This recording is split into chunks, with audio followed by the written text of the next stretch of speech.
Dad, you're gonna get old someday. How will you defend yourself when you're old? Kylie, you don't become just like helpless. Welcome to the Impact Defense Podcast. We are dedicated to giving you the information that you need to help keep you safe. Now let's join our hosts, Brian, Jada, and Kylie. It's the ad. Well, we're going to be at the beach for FastCon, so I think you should have to do the ad in a pirate's accent. I love that idea. Oh my. Be sure to attend a FastCon. Your Family Abduction and Self-Defense Training Conference.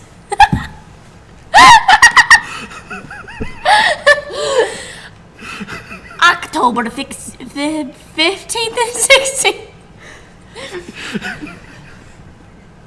Sign up today at impactdefense.online/fast.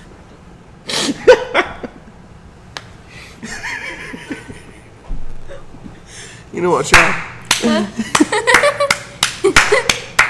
You are not very good at accents, and I love it.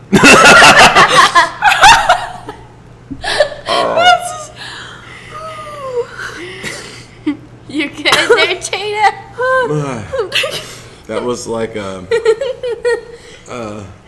I can't tell if that was like a pirate trying to do an Irish accent. It was like a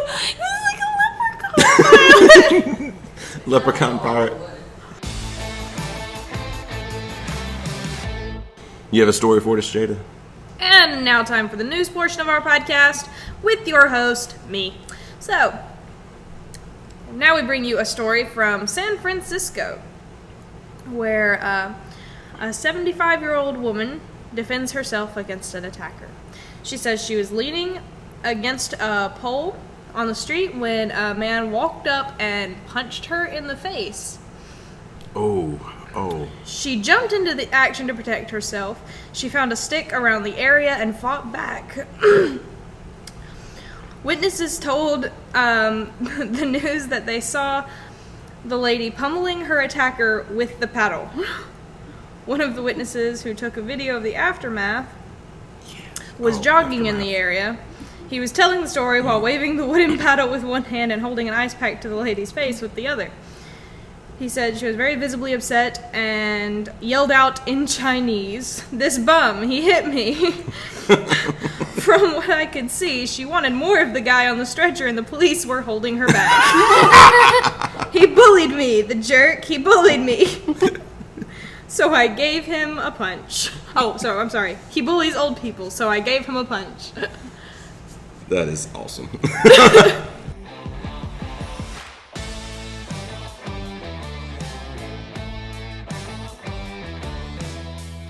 So yes, today our whole subject is going to be self-defense for the aging, the elderly, the old, as Kylie said.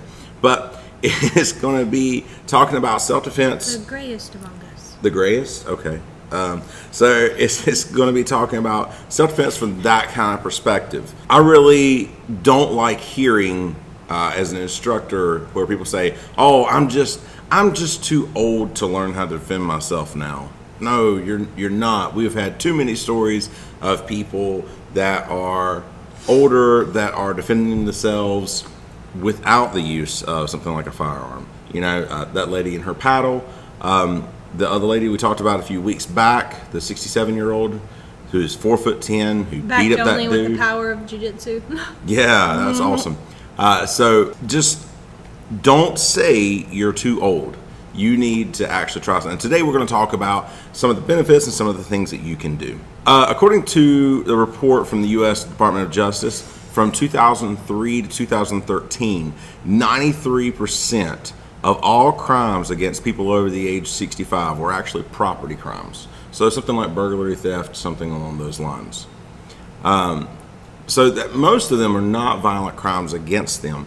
But during that same time, there was actually also an increase of violent crimes against the elderly by 27%. So it's gone up 27% in that 10-year frame. Well, the guy that the old lady in our story beat up, he had attacked an older man earlier that day. Yeah, it seems like And people she like just that put an end to it. seem to target By whopping. older people. I'm just gonna forever have a vision of like an old lady wearing a superhero cape with her giant wooden like soup ladle or something to paddle someone with. Or, a good heavy purse. Smack right in the face. Yeah. She sent him. I just love how he was on the stretcher and the police were holding her back. She was trying to get back to him to continue hitting him with the paddle. But like a dude walks up and punches an old lady in the face. You know what? You're too old to deal with that crap anymore. All right, so really quick, let's she shouldn't have to deal with this anymore. let's talk about a common recurring theme, and how would somebody who is older not be a target? Awareness.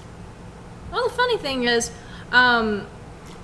even being older doesn't really have as much effect on who's targeted and who's not unless someone is specifically going after older people. Yeah. Like that dude obviously had some kind of vendetta against older people because, he attacked the older man earlier that day. Mm-hmm. But in most situations, they're just looking for people who aren't paying attention. Yeah. Just that study that we've brought up several times on the violent criminals in the prison system, the study Yes. that they did where people were walking down, they showed them video footage of people walking down a crowded street and asked them who they would target. And they all picked the same people, and it had nothing to do with age or race or size or anything like that. Or gender. They passed over some older people and some smaller people, and when asked why, they just said they were paying attention. They knew what was going on. I would be likely to get caught. Yeah. And so the whole goal in most of those cases is walk with a purpose, walk with confidence, look around, pay attention to what's going on around you, and make sure that you are perceived in such a way that you would fight back. For our integrated combatives class, we went to Walmart and we were looking for specific things. It's kind of an awareness walk, and whenever we met up afterwards to talk about what we had noticed, one of the things we were supposed to look for was people who were aware and would be unlikely to be targeted. Mm-hmm. And it came up that the people that seemed to be most aware, the ones that everyone kind of agreed on, were the ones that a specific type that usually seemed to be very aware was 50s and later men who were there alone. They seemed to know exactly what was going on around them. Yeah. At all times. And it was weird to profile the type for that, but it just seemed like every above 50s man that was there alone knew what was going on. Like, they were the least likely for me to target, even if they are a little bit older, Yeah. Me and my partner saw a man, probably in his 40s, who was on the phone. He was generally being aware. Okay, so we've said, be aware, walk with purpose, all of these things. It doesn't matter, like your age, anything. That's going to be the same. That's going to be that first step for everybody. Now, a couple of benefits of like self-defense training for someone who's older. What would be a couple of benefits? It's a way to keep yourself active because it's easy to get a little bit older and just use I'm too old for this as an excuse, but it really gives you something to work for. Yeah. And especially for people who probably some of the things that they used to enjoy doing just feel a little bit out of reach to them, and it just kind of gives you something new to work towards that you can that really just kind of shapes around the individual person. Yeah. So So getting in some classes, I think it's good for your morale too. Yeah, getting into some martial arts classes. I have yet to see anybody older. Now, this is from my perspective, but I have yet to see anybody older coming into a martial arts class that was ostracized or anything because they were older. you know. And if you walk into a school like that, then you know not to go back to a school like that. But I've not seen one of those. Everybody is like, oh, that's awesome. Come on, you know, do this and that and everything else. We've talked about before, I played baseball for years and completely ruined my knee. So I can also understand, you know, people said like, well, I've got this injury and I've got that injury. And I, you know, as a little bit of a secret, most people who are instructors of like martial arts kind of get that, because if it wasn't from an injury of another sport, we've been doing martial arts for the majority of our lives, and we all have these kind of like nagging injuries because we were once young and dumb. I have done a lot of things in the martial arts because simply I was young and dumb, and I was like, I can do that, and then now walk with a limp because of that. Not really, but you know what I'm saying. So basically, they're going to most martial arts instructors are going to understand like an injury, you know, something this just hurts now, and most can make changes to things. Most can make adaptations to make things work for you as well. So whatever martial art or whatever thing you're discussing. The reason I'm speaking so much about martial arts is because, like you said, Jada, it's this constant thing. You're building within this group. You are doing, you know, you're building, you're getting better, and you're working on a regular basis with people that you're used to working with, and you're getting to know these people. It's not like a weekend seminar. Those things help out tremendously. Mm-hmm. We do both. But I really like martial arts in that respect for older people because it's something that you're regularly doing. Well, I mean, another thing too is that it just keeps you moving. You know, I think a problem when you get older is figuring out something that you like to do that keeps you active. You know. Yeah. And it just, the stretches, everything, it keeps you more loose, it keeps you nimble, it just gets you moving. Mm-hmm. And that in general is just really beneficial, especially when you're learning more and more things that are a little bit harder for you to do. Mm-hmm. Just something that gives you that back. Yeah. And it gives you something else to do rather than what you did at home. True. Yeah. And my lovely wife, she has brought up several times about trying to get something started in this specifically for people who are retired, because of really all of those things. It gets them moving, it gives them something else to do, it gives them a group to work with, it helps with their self-defense, it gives them some confidence, you know, all of this stuff. And I definitely see the benefit to it. It's just putting together a curriculum and stuff specifically for, you know, people that are retired. I usually don't just jump headlong into things most of the time. I try to kind of slowly, do research and slowly work my way into things.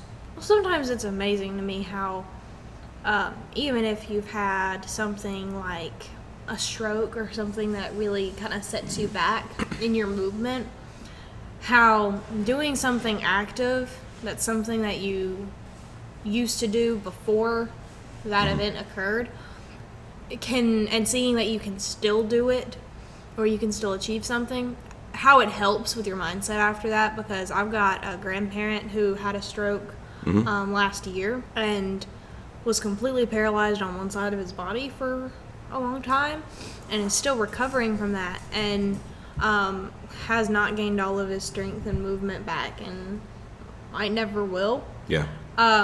But one of the things that he and his wife used to do before all of that happened was going camping, like hitching up their camper and going somewhere and camping, and that involves setup, like there's a lot that goes with it. And he just this month went camping again for the first time, and he had been kind of down before that, and he came back from the camping trip looking so much better than he had ever since ever since the stroke in the first place. Yeah.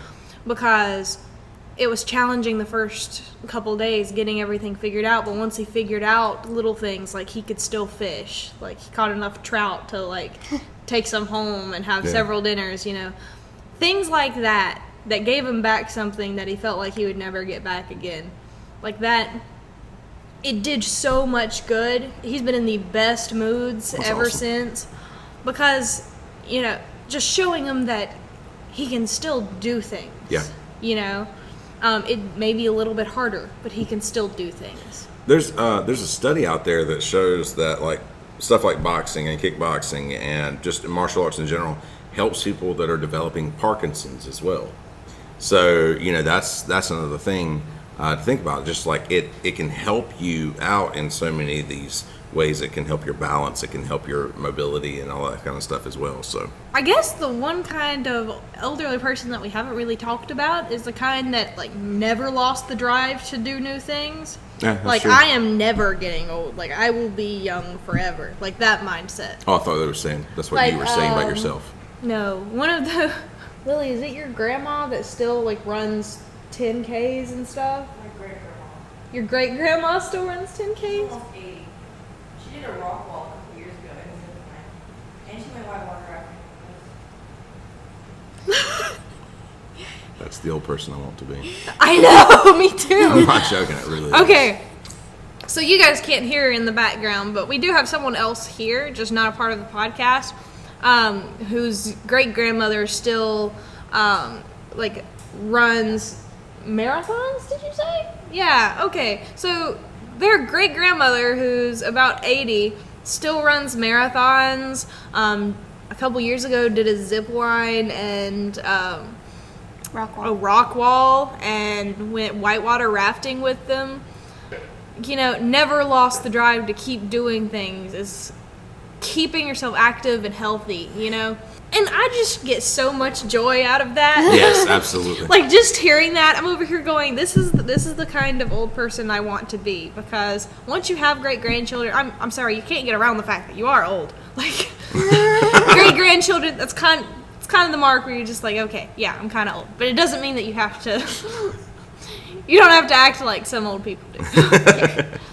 Like, do things, get out there, be active. I was at a conference one time, and there was these two guys that were working together, and this was a traditional martial arts conference. We were doing all this stuff, and I look over, and there's these two older guys that were like doing all this stuff, and they were just, you know, kind of going at it like everybody else. And during one of the breaks, I walked over, I said, "Excuse me," I said, "but if you don't mind me asking, how old are you guys?" One of them says, "Well, I'm 78," and the other one says, "I'm 82." I said, "You guys are my heroes. I just want you to know that. You are absolutely my freaking heroes." So, now, aside from that, there is one more thing that we have not discussed that I have seen we do not do here. It might be something that we might want to think about at some point, but we don't do here. But have you, either one of you ladies, seen anyone do, like, self-defense with a cane? And I mean actual, like, you know, work. Not some the self-defense. actual techniques, no, No. but I heard a story of, like, one of our former presidents, Andrew Jackson. I don't know if it's true, but I heard a story that a man tried to attack him and he beat him with his cane. Yeah. I mean, obviously it's a bludgeoning weapon and everybody can see that, but there is like whole sections of the martial arts built around working with a cane. So basically we just want to take this time as a podcast. If you could follow what we were saying, because we did have some moments there when we kind of went way off subject, but we want to inspire you or get you to inspire someone else that is older to get out and to try some new things and to learn to protect themselves. There is story after story after story of older people that are able to defend themselves against much younger people, and I love hearing stuff like that. I love it when people come in and that are wanting to take classes and do some things and learn how to protect themselves. I honestly think that some of them people just think once they get old, they won't be able to do stuff that they wanted to do. Yeah, it's true. A lot of it So is they mental. just stay at home. Yeah, a lot of it is mental, and I really, really hate to see that. Yeah.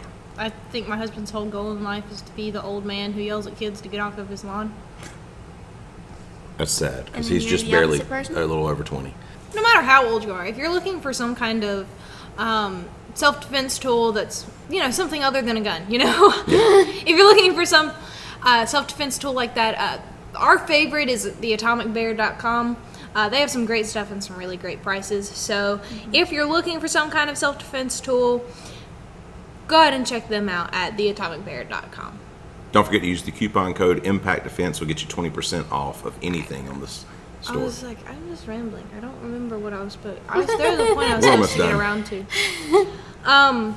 Just some basic things that older people carry with them that can be used for self-defense. All right, guys, if you are enjoying this podcast, go ahead and go over to Apple Podcasts and leave a 5-star rating and write a review. And we'll try to also read your review on the podcast. So. Mm-hmm. Don't forget about FastCon this October. For early bird pricing until August 31st, you can go to impactdefense.online/fast. Once again, early bird pricing until August 31st. After that, it's full price. So get the early bird special while you have a chance. Wait, you didn't do it in the voice of a leprechaun pirate. I'm good. I don't think anyone can top Kylie's leprechaun pilot. Pirate? Yeah, You said pilot. I don't know. All right, guys. Thank you so much for listening. We really appreciate it. We'll see you later. Bye. I just have the image of a pirate eating Lucky Charms with a hook. Thank you for listening to the Impact Defense Podcast. If you would like to learn more about how to keep yourself safe, check out the articles, videos, courses, and seminars at www.impactdefense.online. We also do training for security teams, churches, businesses, groups, and more. Stay sharp, stay focused, and train hard.